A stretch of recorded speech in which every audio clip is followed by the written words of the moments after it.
الله رؤوف بالعباد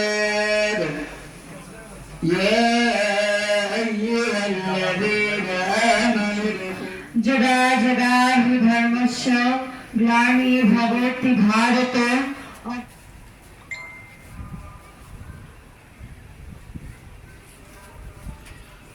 বিসমিল্লাহির রহমানির রহিম। আসসালামু আলাইকুম। প্রিয় বরিশালবাসী, ছাত্রছাত্রী, সহযোদ্ধা বন্ধুগণ, আমরা দীর্ঘ আন্দোলন সংগ্রাম প্রতিরোধের মধ্য দিয়ে বিজয় অর্জন করেছি। মহান রবের নিকট আমরা কৃতজ্ঞ। আমরা শ্রদ্ধার সাথে স্মরণ করছি তাদেরকে, এই আন্দোলনের যে সকল ভাই ও বোনেরা যারা শাহাদাত বরণ করেছেন। প্রিয় ছাত্রছাত্রী ভাই ও বোনেরা, আমরা দেখতে পাচ্ছি যে আমাদের বিজয় অর্জনের পরেই দেশে অরাজকতা নাশকতা করছে ফ্যাসিস্ট এবং তাদের দোসররা। দেশের বিভিন্ন জায়গায় সংখ্যালঘুদের স্থাপনায় হামলা হচ্ছে, ভাঙচুর হচ্ছে। আমরা এর তীব্র নিন্দা জানাচ্ছি।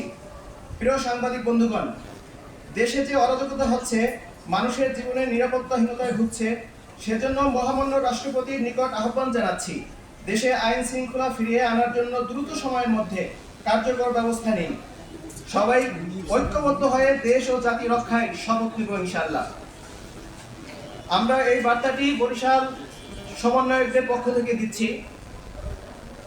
আমাদের আজকে এই প্রোগ্রামের যে প্রেস এটি ছিল, এ পর্যন্তই ছিল। আমরা জানার পরে আমরা সেই স্থাপনাগুলো এবং তাদের উপসারগুলো আমরা ঘুরে পরিদর্শন করেছি এবং তাদের নিরাপত্তা দেওয়ার জন্য আমরা সর্বোচ্চ চেষ্টা করেছি। আর আমাদের আন্দোলন যেহেতু ঢাকা বিশ্ববিদ্যালয় থেকে প্রথম শুরু হয়েছে, আমাদের আন্দোলন ঢাকা বিশ্ববিদ্যালয় থেকে কর্মসূচি ঘোষণা করবে, কখন বন্ধ হবে না চলমান থাকবে। যদি তারা চলমান রাখে আমরা আমাদের চালিয়ে যাব।